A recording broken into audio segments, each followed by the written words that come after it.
So hello dear students, welcome back to this session of ICT Virtual Classroom। ICT Virtual Classroom के इस session में आप सभी का एक बार फिर से स्वागत है। आज की क्लास में हम लोग बात करने जा रहे हैं क्लास 11 सब्जेक्ट फिजिक्स को, कक्षा 11 विषय भौतिकी विज्ञान को। और इस क्लास में हम लोग कुछ इंपॉर्टेंट क्वेश्चंस को डिस्कस करेंगे, कुछ इंपॉर्टेंट टॉपिक्स को डिस्कस करेंगे। तो आप लोग अपने ध्यान से हमने स्क्रीन पर बनाकर रखिए, हम चलते हैं स्मार्ट बोर्ड की स्क्रीन पर। तो चलिए डियर स्टूडेंट्स, हम लोग आज बात करते हैं प्रोजेक्टाइल मोशन की, यानी कि प्रक्षेप्य गति की।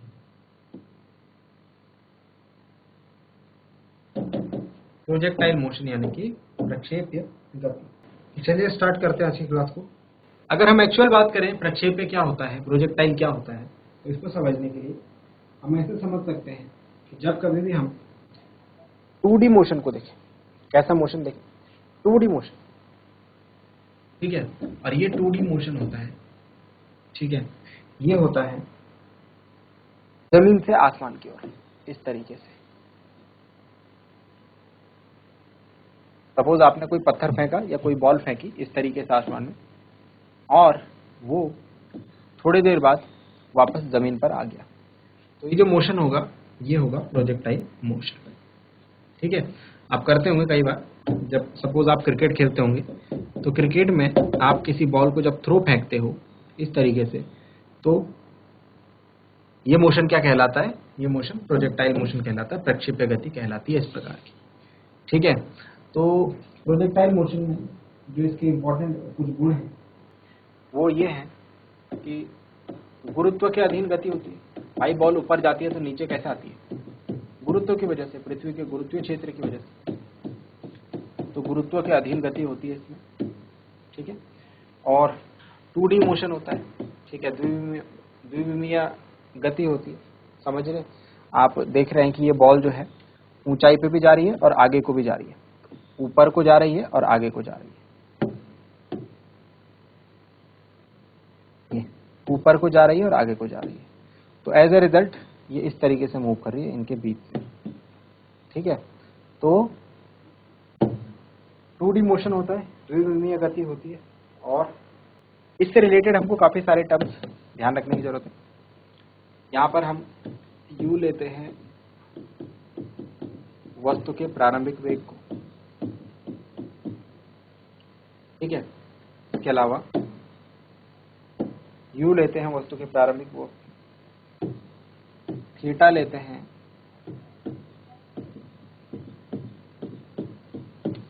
प्रक्षेपण कोण, ठीक है, और g आप जानते हैं, g क्या होता है, गुरुत्वीय त्वरण, ठीक है। यहां से थोड़ा सा बात ध्यान से समझेंगे। सपोज आपने कोई बॉल इस तरीके से जो है ऐसे, ये जमीन है, ये जमीन है, ठीक है, जमीन के साथ आपने थीटा कोण पर किसी बॉल को आपने u वेग से फेंका, ठीक है। प्रक्षेप्य गति के लिए आपको कोई ना कोई एंगल पर फेंकना पड़ेगा वस्तु को, ठीक है, किसी ना किसी एंगल पर आपको बॉल को जरूर प्रोजेक्ट करना है, ठीक है। आप ऐसे सीधे बॉल को नहीं फेंक सकते, ऐसे सीधे ऊपर फेंकेंगे तो वो भी प्रोजेक्टाइल मोशन नहीं होगा, प्रक्षेपण गति नहीं होगी, ठीक है। तो आपको क्या करना है, इसके बीच का 0 और 90 के बीच के किसी कोण पर आपको ये बॉल को फेंकना है, ठीक है। तो सपोज हम बात कर रहे हैं कि ये हमारी बॉल है और इसको हमने u वेग से इस तरीके से प्रक्षेपित करा है। तो क्योंकि हम जानते हैं, हमने ये बात पढ़ी है, किसमें हमने ये बात पढ़ी है वेक्टर्स में, कि u क्या है, वेग, वेग क्या है, एक सदिश राशि है, और सदिश को आप वियोजित कर सकते हैं उसके लंब घटकों में, है ना। एक तरफ हो जाता है इसका कॉस का घटक और एक तरफ हो जाता है इसका साइन का घटक। यदि ये कोण थीटा है जिससे हमने इस बॉल को प्रक्षेपित करा है, ठीक है, तो ये वाला जो घटक होगा, जो क्षैतिज दिशा का घटक होगा, ये कॉस का घटक होगा, ठीक है, और इसको हम u cos थीटा लिखेंगे, और जो ऊर्ध्व दिशा का घटक होगा, ये साइन का घटक होगा, इसको हम u sin थीटा लिखेंगे, ठीक है। तो आप लिख सकते हैं ux जो है, ये फिर आप ऐसे लिख सकते हैं इसे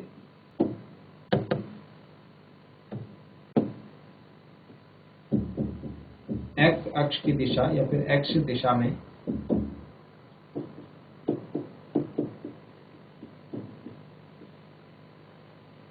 प्रारंभिक वेग ux is equal to u cos theta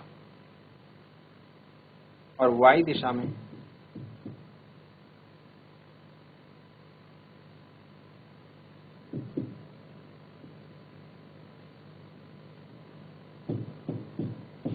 प्रारंभिक वेग uy is equal to u sine theta. ठीक है, तो हमने इसको वेक्टर्स का रेजोल्यूशन यहाँ पर लगा दिया, वियोजित कर दिया इस सदिश को इसके लंब और क्षैतिज घटकों में।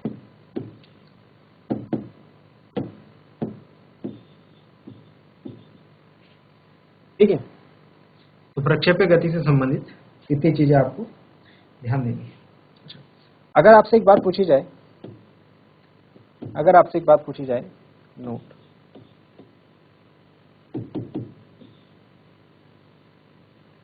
एक्स अक्ष की दिशा में त्वरण, जिसको हम गुरुत्वीय त्वरण कह रहे हैं, वो कितना होगा, और y अक्ष की दिशा में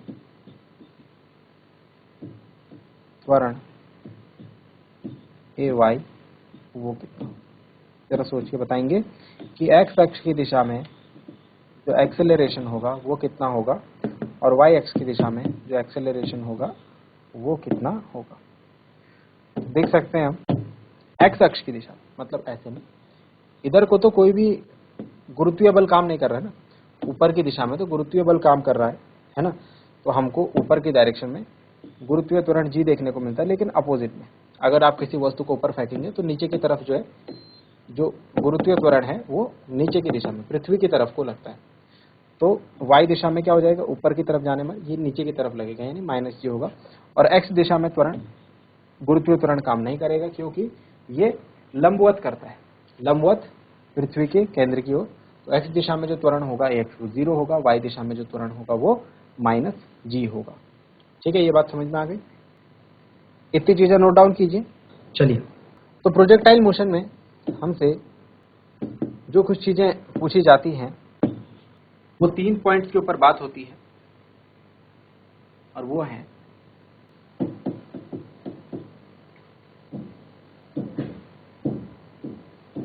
प्रक्षेपण काल या फिर प्रक्षेपण का समय काल, जिसको हम कैपिटल T से डिनोट करते हैं, अधिकतम ऊंचाई,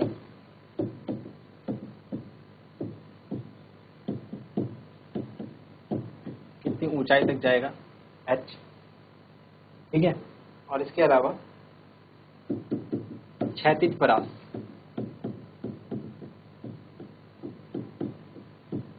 जो कि हम r, तो ये 3 फॉर्मूलाज हम यहाँ से डिराइव करते हैं। सपोज मानते हैं कि एक जो प्रक्षेप्य है यानी एक ऑब्जेक्ट जो है इस तरीके से प्रक्षेपित होता है और यहाँ पर आकर गिरता है। ठीक है, तो ये जो पूरा ये वाला पार्ट होगा, ये पूरा यहाँ से लेकर यहाँ तक, ठीक है, ये इसकी रेंज कहलाएगा यानी परास कहलाएगा। ये इसकी अधिकतम ऊंचाई कहलाएगा, ये वाला भाग, ठीक है, और इसको यहाँ से यहाँ तक पहुँचने में कितना टाइम लगा वो इसका प्रक्षेपण काल कहलाएगा। ठीक, अगर हम इसमें कुछ चीजें ध्यान रखें, ठीक है, तो वो हमारे दिमाग में पहले से तो आई है ना। ये होगा हमारा u cos थीटा, ये u cos थीटा है,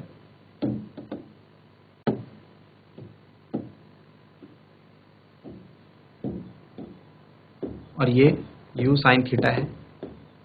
ठीक है, ये एंगल थीटा होगा, तभी ये u cos थीटा, ये sin थीटा है।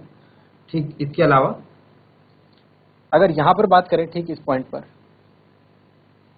तो यहां पर यहां से ये जो प्रक्षेपण है ये ऊपर नहीं जाएगा, ये अब नीचे की तरफ जाएगा, यानी कि यहां पर बॉल आकर के जो बॉल का y दिशा का जो वेग होगा वो 0 हो जाएगा। ठीक है, y दिशा का जो वेग होगा 0 हो जाएगा। मतलब सपोज ऐसे समझो कि यहाँ पर सपोज इसका वेग 5 है, फिर 4, फिर 3, फिर 2, फिर 1, और फिर जो y दिशा वाला वेग होगा वो -1, -2, -3, -4 इस तरीके से काम करेगा।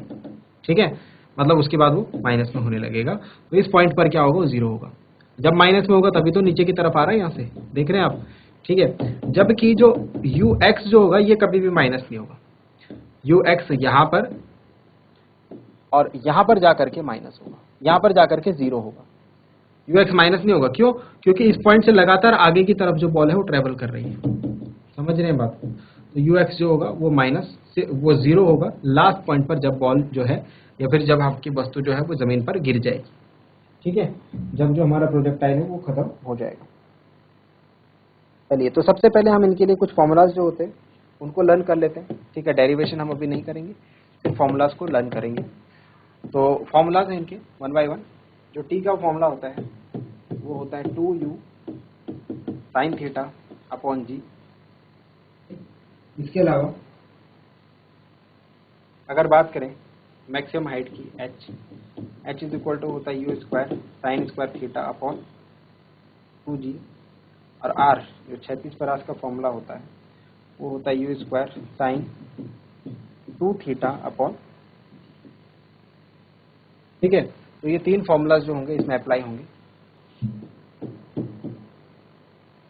t is equal to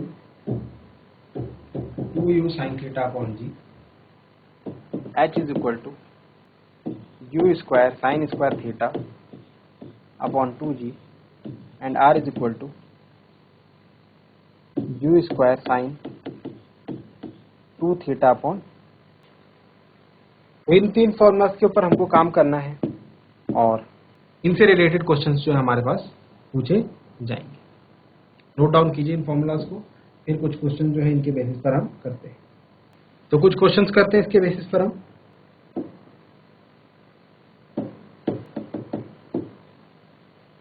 question number 1 is, एक गेंद को 5 मीटर प्रति सेकंड के वेग से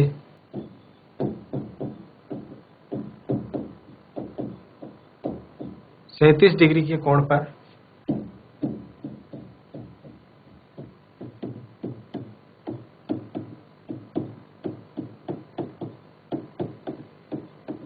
प्रक्षेपित किया गया है।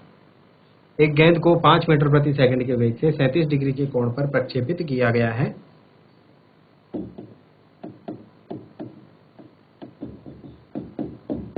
ज्ञात कीजिए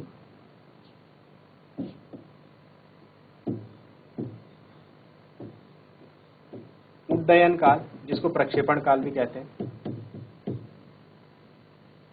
अधिकतम ऊंचाई,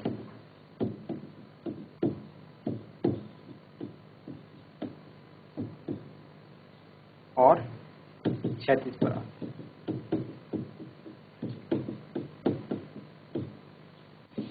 तो क्वेश्चन सॉल्व करते हैं। सॉल्यूशन में सबसे पहले हमें जो क्वेश्चन में चीजें दी हुई है उन्हें नोट डाउन करते हैं। बॉल को फेंका गया है 5 मीटर प्रति सेकंड के वेग से और जो थीटा है, जो कोण है, वो 37 डिग्री का है। जरा इस सिचुएशन को हम लोग ड्रॉ करने की कोशिश करते हैं। तो ये रहा वेग 5 मीटर पर सेकंड के, इसको मैंने आपको बताया था, ये वाला जो एंगल होता है दिस इज थीटा। अगर मैं यहां से इसको मिला लूं तो ये एक राइट एंगल ट्रायंगल बन जाएगा, यानी एक समकोण त्रिभुज बन जाएगा। अब ये समकोण त्रिभुज आप ध्यान रखना, ये समकोण त्रिभुज आप ध्यान में रखना। कौन सा वाला? ये वाला। फिर से बना देते हैं। ये हो गया वेग 5 मीटर प्रति सेकंड का, ये हो गया कोण थीटा जो कि हमको दे रखा है 37 डिग्री सेल्सियस, सॉरी 37 डिग्री, और यहाँ से हो गया लंब। तो ये जो ट्रायंगल हो गया, ये हो गया हमारे पास समकोण त्रिभुज। ठीक है, ध्यान रखना, ध्यान रखना, यहाँ पर लिखते हैं हम, ध्यान रखना।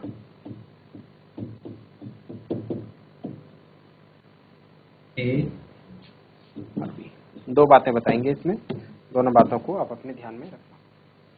अगर हमको कहीं ऐसा ट्रायंगल मिले जिसमें 37 डिग्री हो एंड यहाँ 5 हो, तो ये जो आधार है इसका 4 हो जाता है और काट लंब जो है इसका 3 हो जाता है। ध्यान रखना। दूसरी चीज, अगर कभी ऐसा दिखे कि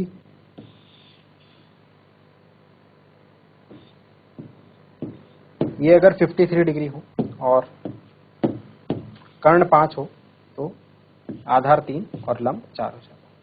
ठीक है, ये चीज अगर आप याद रखेंगे तो आपका काम जो है आसान हो जाएगा। तो यहाँ पर ये वाला केस बन रहा है, 5 है मतलब आधार और लंब मुझे पता लग गया यहाँ पर, तो परपेंडिकुलर और बेस में बता सकता हूँ।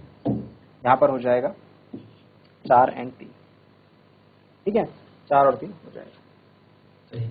सबसे पहले मुझे निकालना है टाइम ऑफ फ्लाइट, उड्डयन काल टी क्वेश्चन मार्क।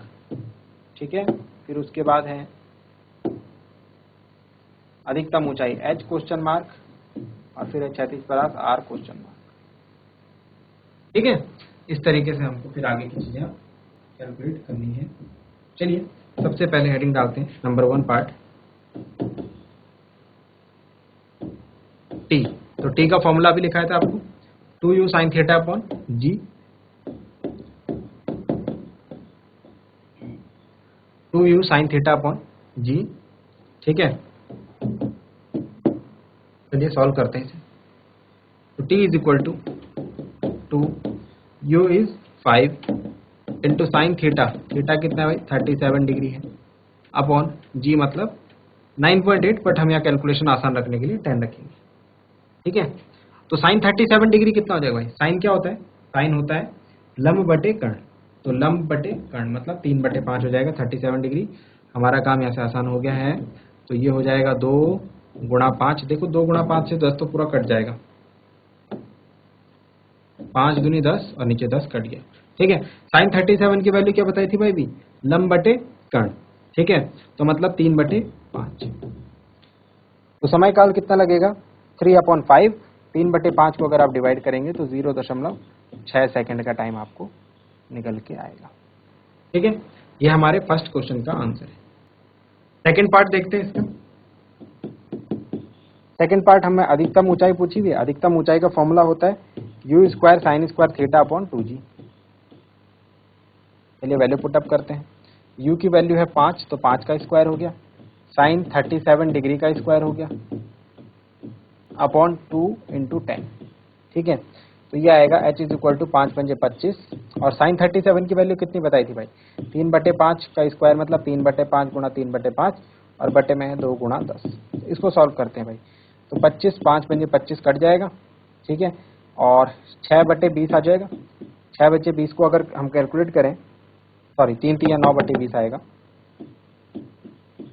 ठीक है, इसे कैलकुलेट करेंगे तो आपकी हाइट जो है ये मिल जाएगी आपको। ठीक है, इसे आप फाइंड आउट खुद से कर सकते हैं। और लास्ट पार्ट जो इसका बचा है वो है हमारे पास, इसके लिए लास्ट पार्ट जो बचा है वो बचा है इसका क्षैतिज परास। तो थर्ड पार्ट क्षैतिज परास, फॉर्मूले याद रखने हैं आपने और फॉर्मूले लगाने हैं, और काम हमारा u square sine 2 theta upon g, u square sine 2 theta upon g. अब साइन 2 थीटा क्या हो जाएगा भाई, u square 2 sine theta cos theta, sine का फॉर्म 2 साइन 2 थीटा क्या होता है भाई, sine theta 2 sine theta cos theta, है ना। तो r is equal to u square, u की वैल्यू कितनी है 5, मतलब 5 का स्क्वायर। ठीक है, into 2 sine theta, sine theta कितना आया था हमारे यहाँ से 3/5, कॉस थीटा कितना आ जाएगा आधार बटे कर्ण मतलब 4/5। ठीक है, ये ट्रायंगल का यही तो फायदा हुआ हमें, साइन की और कॉस की वैल्यू हम फटाफट निकाल पा रहे हैं। ठीक है, साइन थीटा कॉस थीटा हो गया, अपॉन जी आ जाएगा, जी कितना है 10। ठीक है, तो इसको सॉल्व कर लेंगे, 5 से 5 का स्क्वायर कट गया, और ये पूरा मल्टीप्लाई करके आ जाएगा 2 3 6 कुछ 24/10, तो यहाँ से r निकल के आ रहा है 2.4 मीटर।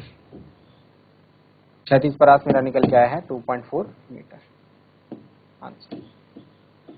ठीक है, तो इस तरीके से हमको क्वेश्चन करना है, जहाँ पर हमारा जो आंसर आए हैं उड्डयन काल टी। ठीक है, और बाकी दोनों वैल्यूज भी हमने फाइंड आउट यहाँ पर करी। नोट डाउन कीजिए जरा इसे जल्दी से।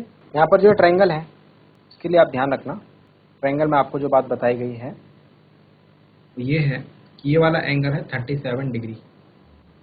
ठीक है, और ये जो इसका कर्ण है वो 5 है। ठीक है, तो इसका आधार हो जाएगा 4 और लंब हो जाएगा 3। अगर ये 53 रहता तो ये 4 हो जाता और ये 3 हो जाता। ठीक है, इससे आपको हेल्प मिलेगी क्वेश्चन को करने में।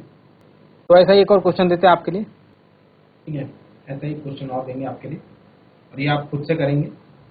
एक गेंद को यहाँ पर लिखना 8 मीटर प्रति सेकंड के वेग से 60 डिग्री के कोण पर प्रक्षेपित किया गया है। ज्ञात कीजिए उड्डयन काल। ठीक है, और इसके अलावा आपका अधिकतम ऊंचाई और क्षैतिज परास, ये तीनों चीजें आपको फाइंड आउट करनी। जल्दी से इस क्वेश्चन को नोट डाउन करेंगे। आंसर्स की अगर बात करें तो आंसर्स आपके आएंगे। उड्डयन काल के लिए आप फॉर्मूला जो लगाएंगे t = 2u sin theta upon t, यहाँ से 2 × u आएगा आपका 8। मैं जस्ट आपको आंसर बताने के लिए सॉल्व कर रहा हूँ। और sin 60 होता है √3/2 और g है हमारा 10, तो यह आ जाएगा आपका 2 से 2 कैंसिल आउट, 8 √3/10।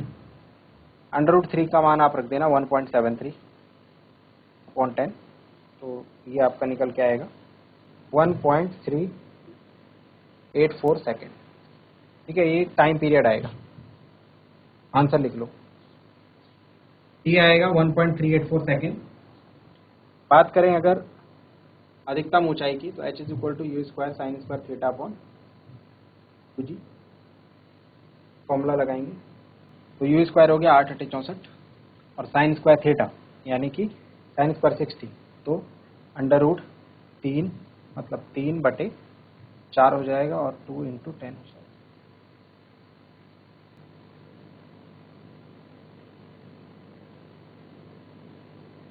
तो आपका हाइट निकल के आएगा 2.4 मीटर। लास्ट आंसर मैं आपको बता देता हूँ, क्षैतिज परास जो आपका निकल के आएगा वो आएगा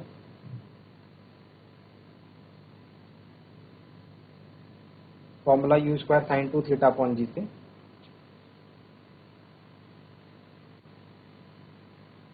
2 sin थीटा cos थीटा होगा, तो 2 sin 60 is √3/2 and cos 60 is 1/2 upon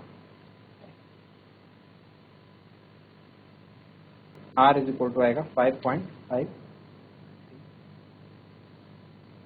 ये तीनों आंसर्स आपके आएंगे। आंसर्स आप क्वेश्चन को खुद से सॉल्व करने की कोशिश करना, आंसर्स को मैच करने की कोशिश करना और ये क्वेश्चन आप खुद से करेंगे।